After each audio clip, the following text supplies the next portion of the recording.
Donc la question que vous avez posée, frère Sajjad, je pense que, comme je vous ai dit, ça mérite d'être développé, pas en quelques minutes, mais vraiment en détail. La question de taqlid. Aujourd'hui, nous avons toujours l'école akhbariya, qui sont considérées l'école qui se base énormément sur les akhbar, c'est-à-dire les traditions. Des fois, on dit traditionnaliste ou traditionniste plutôt. Et l'école usuliya qui se base sur l'usul, les fondements de la jurisprudence, ou rationalistes aussi, ils sont des fois connus comme ça en français, par le terme rationaliste. Donc cette discussion, c'est vrai, existe depuis quelques siècles, et la personne qui vous a posé la question, il vous a dit il y a 2 siècles et demi à peu près que le taqlid commence. Il se base apparemment sur cette question et l'histoire de cet échange et ce débat entre l'akhbari et l'usuliya. Moi, si vous voulez, on peut parler tranquillement sur ce point et on développe beaucoup plus. Personnellement, je pense que les deux, il y a personnellement, quand je dis, c'est par rapport à mes professeurs et mes modestes recherches. Je n'ai pas l'idée personnelle, je n'ai pas mon avis personnel sur le point, mais par rapport à ce que j'ai lu et ce que j'ai compris, que ce soit dans les milieux académiques ou le Hawza, je pense qu'il y a, même entre les rationalistes, c'est-à-dire l'usuliyin, des personnes qui sont plus ou moins proches de l'akhbariyya. C'est-à-dire, pour vous dire, il ne faut pas rejeter totalement ceux qui veulent dire que l'usul, ce n'est pas la base. Il ne faut pas les rejeter de chiisme. Il ne faut pas dire que, ils ne croient pas au taqlid, donc ils sont plus chiites. Moi, je suis... en fait, exprès, je vais développer ce point. Parce qu'aujourd'hui, il y a des usuliyya, tout de suite, ils rejettent le chiisme qui n'est pas usuli.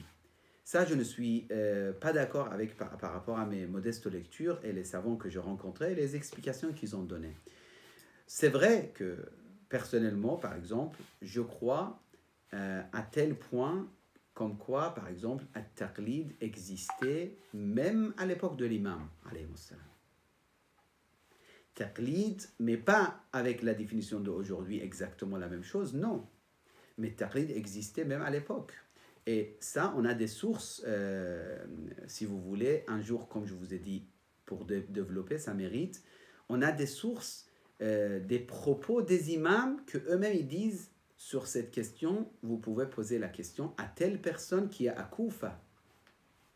Donc, c'est comme si l'imam il dit, il me représente là-bas, c'est mon représentant là-bas.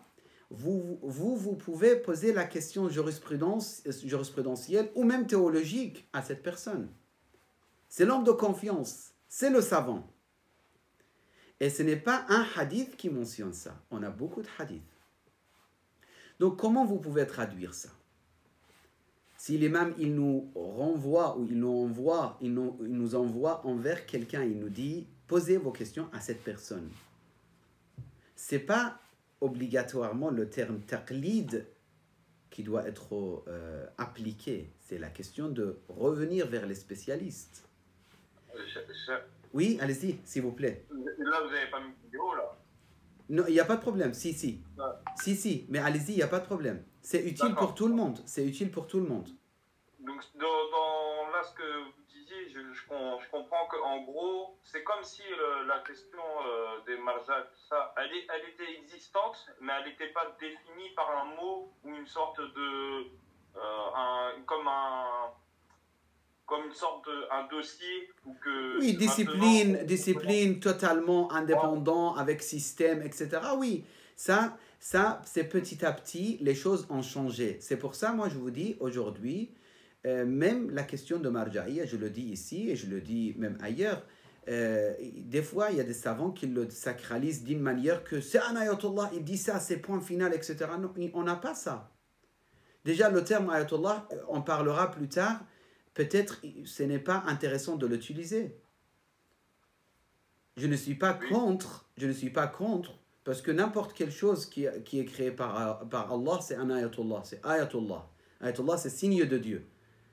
L'arbre, les fleurs, les nuages, les cieux, la terre, tout est ayatullah, c'est ayatullah.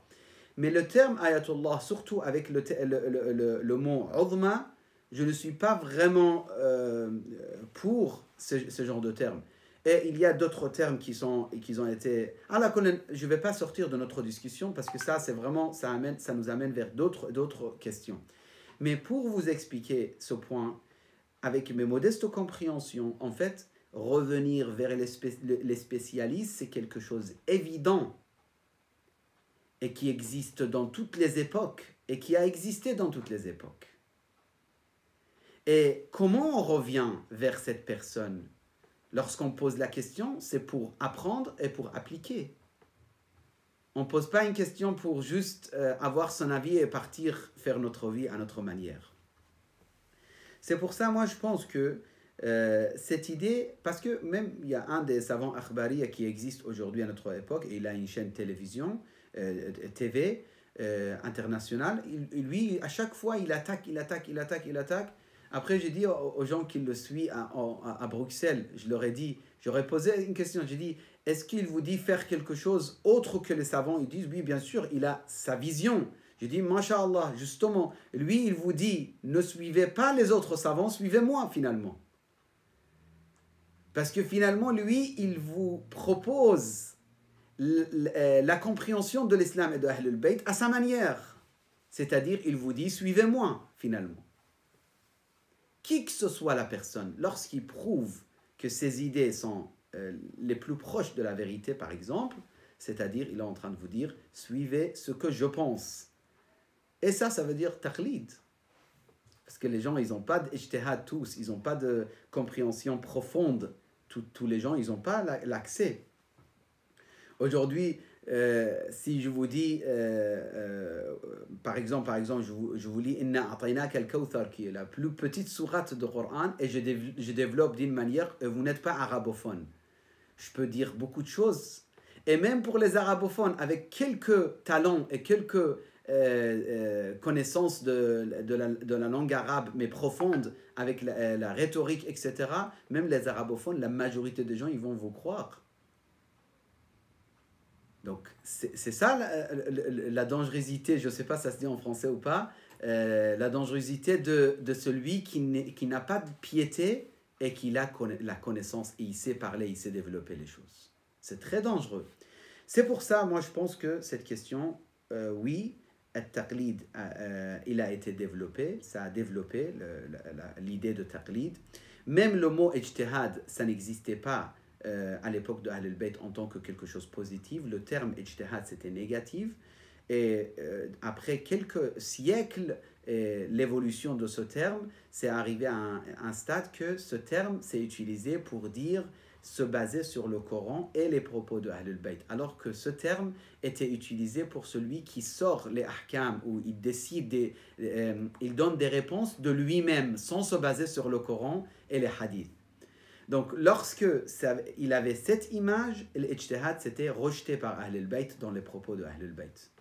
Mais l'ijtihad qui se base sur le Coran directement et les propos de Ahlul Bayt, c'est absolument pas rejeté par Ahlul Bayt. C'est pour ça, comme je vous ai dit, l'ijtihad wa taqlid, ça mérite d'être, Inch'Allah, d'avoir des échanges entre nous, Inch'Allah, mais on se focalise sur cette question.